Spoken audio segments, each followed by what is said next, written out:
सहमति बनी भी है और हम्म। हम लोग अच्छे से सीटों का बंटवारा भी कर चुके हैं।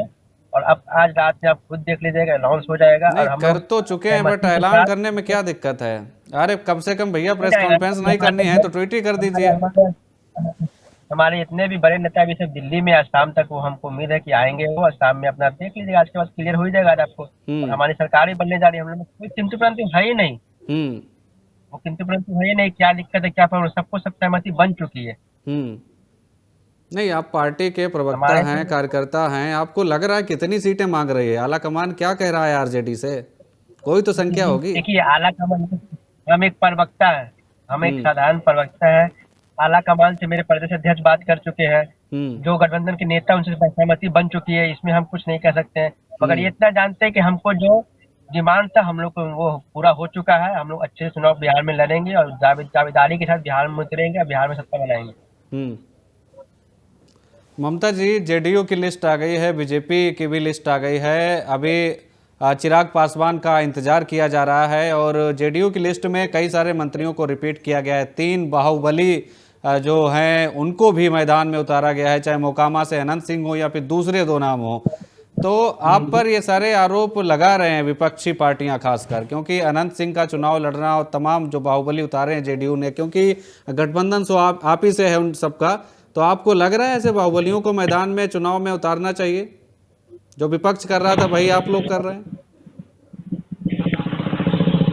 देखिए, जब सीटों के लिए या कैंडिडेट डिक्लेयर करने की, तो उस कैंडिडेट की छवि और लोकप्रियता वो दोनों भी कहीं न कहीं मायने रखती हैं, तो उसी के अनुसार ये सीटें या कैंडिडेट डिक्लेयर किया जाता है। नहीं ममता तो जी, जो नहीं, इस पार्टी बात होते से देखिए मैं सहमत नहीं हूँ। चलिए, छवि और वो लोकप्रियता अपनी जगह है, लेकिन आप बाहुबली के नाम पर अगर आप छवि बनाते हैं और आपको टिकट मिल जाता है, फिर ये रास्ता कैसे अख्तियार होगे? बाकी भी यही करेंगे सब।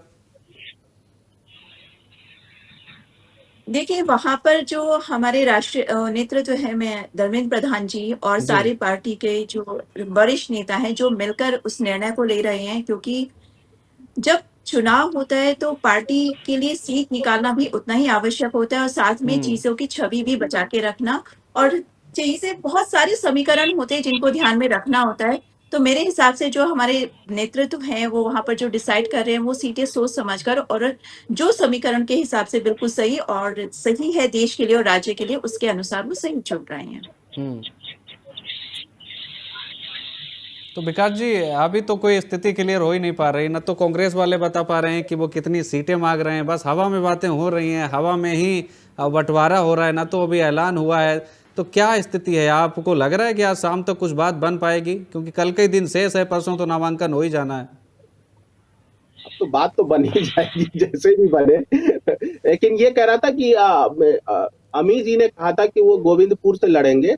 हम्म। उन्होंने घोषणा कर दी राजन तिवारी ने कुछ देर पहले कि वो नरकटियागंज से चुनाव लड़ेंगे। तो हम्म। नहीं, एक राजन नहीं, सीट का राजन जो तिवारी विवाद। के बड़े भाई राजू तिवारी हैं, जो लोक जनशक्ति पार्टी अच्छा के अच्छा। प्रदेश अध्यक्ष।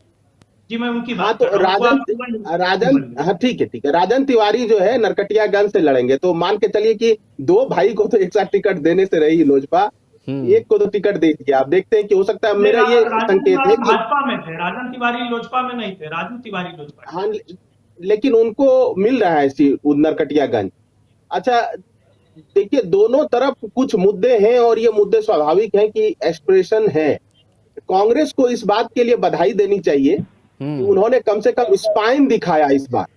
जो कांग्रेस जानी जाती थी, भाई 90 के दशक से पहले तो कांग्रेस ही थी बिहार में। जी। तो कांग्रेस के सवर्ण वोट चले गए बीजेपी के पास, और दलित और पिछड़ा वोट चला गया आरजेडी चिराग और इन सब के पास, और थोड़ा नीतीश जी के पास भी चला गया। तो लंबे अरसे के बाद कांग्रेस ने ये दिखाया कि वो ये कहने का साहस रख सकती है कि तेजस्वी को सीएम कैंडिडेट पर हम अभी कुछ नहीं बोलेंगे। तो हम्म। इसके लिए जो है मैं ये कह रहा हूं कि लंबे समय के बाद बिहार की जनता ने देखा कि कांग्रेस ने कुछ ताकत दिखाई। अब आगे पता चलेगा कि क्या होगा। क्या वो जैसे कन्हैया को लड़ा दें तेगड़ा से या बेगूसराय से, तो वो एक और सिग्नल होगा।